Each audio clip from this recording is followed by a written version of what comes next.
So, welcome to the Oxford Clay Pottery Podcast. I'm Catherine Tomlinson and I started an eco conscious pottery company called Oxford Clay.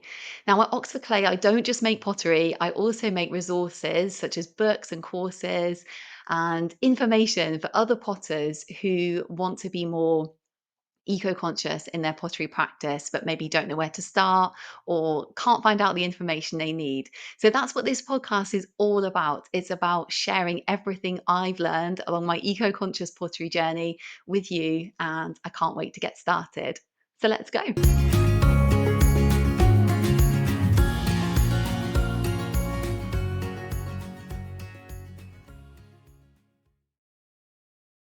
Hello, welcome back to the Oxford Clay Pottery Podcast. I'm your host, Catherine Tomlinson, and in today's episode, this is so exciting because we're actually going to be doing the first Your Listener Questions episode.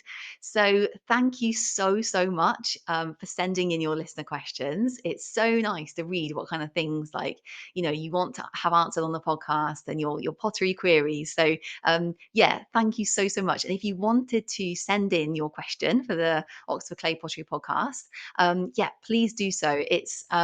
You just need to email your question to info@oxfordclay.co.uk with the email subject line podcast question. And then I know that you're happy for your question to be used on the Oxford Clay podcast. Okay, so today's question is from Nikki. So thank you so much, Nikki, for sending this in. And it's basically like a three-part question about glazing. We're going to be talking about sort of like glazing faults. Okay, so the question is it a defect of the glaze to have pinholes or hairline cracks after firing? Okay, so I've used a couple of books for this episode. The first one is Bernard Leach's A Potter's Book, classic pottery text from 1976, and then the other one I've used is Linda Bloomfield's The New Ceramics Color in Glazes, and both of these books talk about these two aspects of glazing. So yeah, if you want to read more on the topic, both of those books are really excellent for that. So okay, so the first thing to say is that cracking on a glaze's sort of surface, like hairline cracks, or it can be just a few, or it can be like loads on the surface of a pot. This is known as crazing. So it's basically like a kind of almost like a shattering of the glaze's surface. On the pot. So crazing is generally considered a glaze fault. But there is also another way of thinking about crazing. That actually it can be part of like a decorative feature. So if you think about like something like raku actually uses crazing as part of its decorative aspect. And when it's used in a sort of decorative way, crazing has a kind of rebrand and it's known as crackle glaze. So you might have seen this like on say like tiles in a like a say like a bathroom tile shop or kitchen tiling shop. They sometimes have tiles known as like crackle tiles or crackle glaze tiles, and it's the same thing. So, as potters, we can use different glazes you can buy from the potter's merchant. And some of these will be like crackle glaze. And that's when it's like designed to craze. So, yes, I'm just showing a picture actually of like, a fish that I made at a raku workshop, which I did years ago, like when I was a teenager. So, yeah, raku glazes are designed to craze. They're crackle glazes, and this you can't see it too well on the picture, but basically it's a fish with a kind of with a crackle glaze on, and it's all like it's got yeah, it's a crazed glaze basically, but that's the decorative feature. Okay, so the next thing that Nikki was asking about is pinholing, and pinholing is essentially when you get like small holes in the surface of the glaze. So yeah, it's basically in the glaze's surface. There'll be little holes. They can go all the way down to the pot's kind of fired surface, or they can just be like little pits on the surface of the glaze.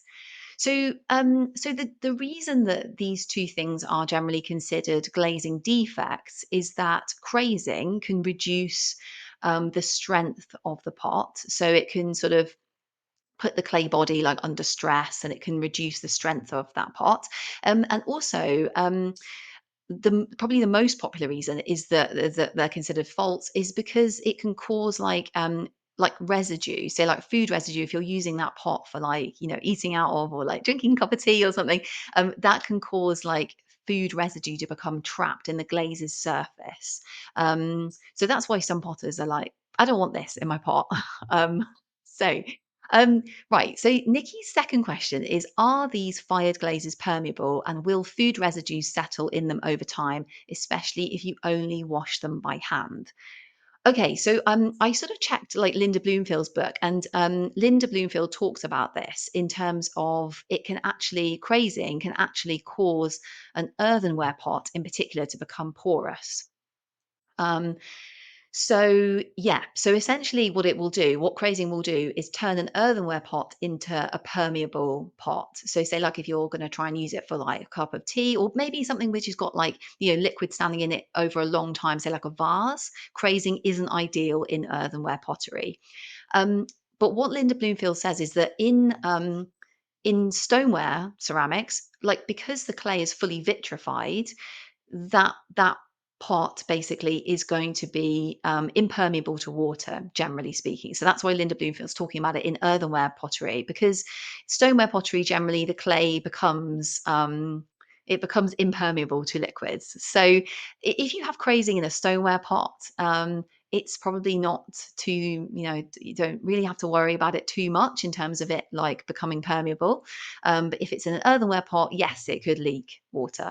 So, okay, so food residues. Yes, we just spoke about that a little bit. Yeah, so like I guess, yeah, this is something that that is can be problematic. So it's really just like your personal preference. If you if you think actually I don't want a pot that could potentially have any food residues in, then you need to find a glaze recipe that will craze less, because different recipes just craze at different rates basically. So I wanted to show you, I'm just showing a picture now of basically a mug that I use for a cup of tea. So this is a mug that I glaze actually with an ash glaze, and ash glazes are like notoriously terrible for crazing, and it's really hard to find an ash glaze that doesn't craze terribly on pottery.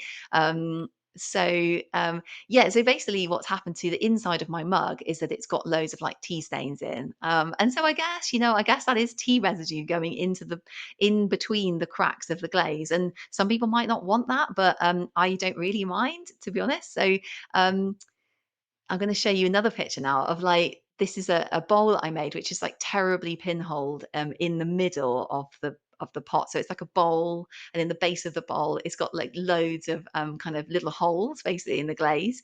And I mixed henna actually the other day in this pot, and then I hand washed it, and then some of the henna residue got like stuck in the pinholes. So again, this is personal preference. You might be like, I do not want this in my pottery, or you might be like, look, it's I'm just mixing henna in it, it's fine, I don't mind. So that was my kind of view. It's a very good shaped bowl, in terms of like the size of it and stuff. So I was just like, look, it's fine. I got pinholes, and they're filled with henna, but that's cool. Okay, so Nikki's final question is: can the items go in the dishwasher? Okay, so I basically put all of my handmade pottery, I always fire it to stoneware temperature. So I always put all of it in the dishwasher, and it's absolutely fine. And I mean, I was thinking about this, and perhaps it's probably a good thing for them to go in the dishwasher, because in the dishwasher, sometimes pottery, the temperature of the dishwasher does get hotter than when you hand wash. So perhaps that's a really good thing if you are getting, say, like henna residue stuck in your pinholed bowl. It's probably a good idea to put it in the dishwasher, because perhaps that would help with the whole kind of hygiene aspect of it. So yeah, this is really down to personal preference. So I showed you a picture of like a raku pot just a minute ago, raku's fish sculpture, and yeah, I wouldn't put raku in the dishwasher. That's some pottery is just kind of like more delicate than others, and raku's like low fired pottery. So yeah, it's not ideal to put like lower fired pottery in the dishwasher, but generally speaking, I just put all stoneware pottery in the dishwasher, and it seems to be fine. Nothing bad has happened so far, and I think it's probably a good thing if it's crazed or pinholed. Okay, so let's talk about like if you wanted to prevent crazing. There's a lot of talk in the books I've read about how to prevent crazing, and essentially it seems to be around tweaking the levels of silica and clay in the glaze recipe. So yeah, there was especially in a potter's book in Bernard Leach's book. There was a lot of talk on like how to prevent crazing with different kind of recipe tweaks and stuff.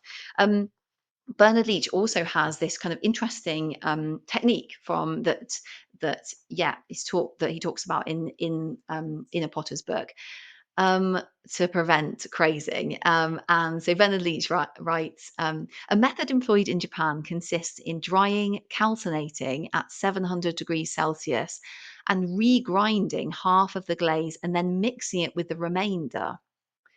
Wow. Okay. So that sounds like quite a lot of effort to go to prevent crazing. So essentially, that's firing in glaze, grinding it up, adding it back into more wet glaze.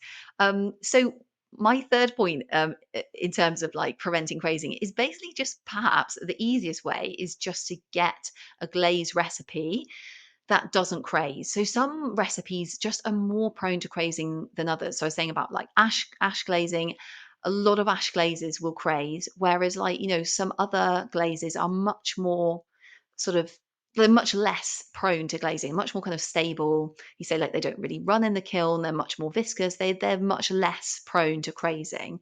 Um, but it can be just down to like the type of glaze that's used on a pot. So it's in terms of like the partnership. So one could say like contract more on that particular pot. And so it really is down to kind of like just experimenting, which is kind of an annoying thing to hear. But if you find a nice glaze that doesn't craze, glazy.org is a fantastic resource. I've got like 17 recipes in eco-conscious pottery glazing, that book, which is available on the Oxford Clay website. And some of those recipes do craze, but some of them don't. So yeah, for example, I'm just seeing one here, which is like 40 parts Cornish stone, 20 parts quartz, 15 parts china clay, 10 parts whiting, and 10 parts dolomite. That didn't craze at all, that recipe. So there's a lot of different recipes that don't craze. So it might just be down to sort of like testing out some ones and finding one that you like that doesn't craze.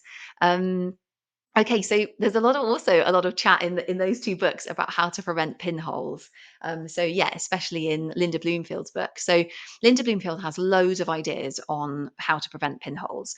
So um, so essentially, what Linda Bloomfield is saying is that pinholes are caused by kind of bubbles in the glaze that don't have time to kind of burst and then kind of she calls it like healing over. So I guess like the glaze like rejoining after that bubble has popped.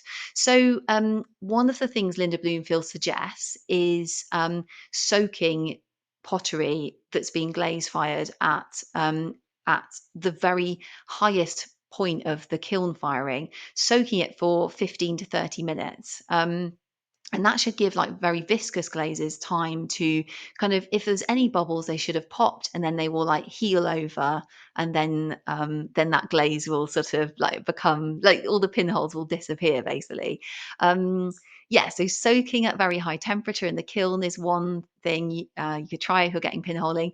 Another thing is which is ironic because I just read out a glaze recipe with whiting in, but Linda Bloomfield suggests not using glaze ingredients like whiting because they can create bubbles as they're being fired. They can create bubbles of like CO2, and that these can then, create a pinhole basically when the bubbles like floating up in the glaze.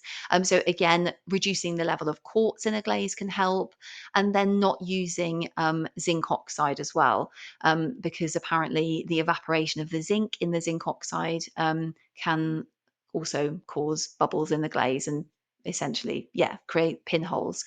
Um, and then and then conversely, Linda Bloomfield also says that over firing some glazes can cause pinholing as well. And I think this is maybe when it's been fired so much that the glaze is then like bubbling, and then these bubbles can then cause a pinhole. So it is kind of confusing, but like in terms of like it could be underfired or it could be overfired. So again, this is just going to be down to sort of like experimentation. Um, And then another thing that can cause pinholing is actually if bisqueware is under fired. And that's because carbon is then like burning out in the glaze firing. And I actually use paper in my pottery, in my clay, when I sort of mix paper fibers into my slip when I slip cast, and that like adds a lot of strength to the clay. But what it does is it adds a kind of element of a kind of extra element that needs to like burn out of the clay. So I have actually found this in my pottery, and I did think this is perhaps some of the reason that I'm experiencing like pinholing in my pottery, because that carbon is getting released at the glazing stage. Not ideal. But okay, so yeah, so right, so those are all the questions. So thank you so much to Nikki for those questions, and yeah, wishing you really happy potting. Like I said, those two books are great resources if you wanted to learn more about like crazing and pinholing. But like I said, it's really just kind of trying to find a recipe that if you're experimenting with different glazes, it's just finding a recipe that doesn't craze essentially. And then pinholing, could be down to those things we talked about. But again, it could just be maybe trying a different glaze. um, so yeah, so that's been so nice to talk about your list of questions, and I'm really yeah, really looking forward to more questions coming in and doing another episode on list of questions. So thank you so much, and yeah, I'll see you on the next episode of the Oxford Clay Pottery Podcast. Yeah, until then, wishing you very happy potting, and I'll see you soon. Okay, bye.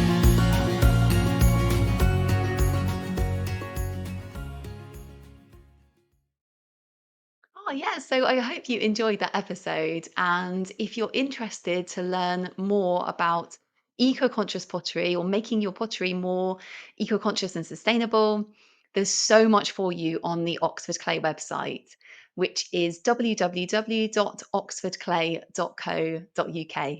I can't wait to see you there.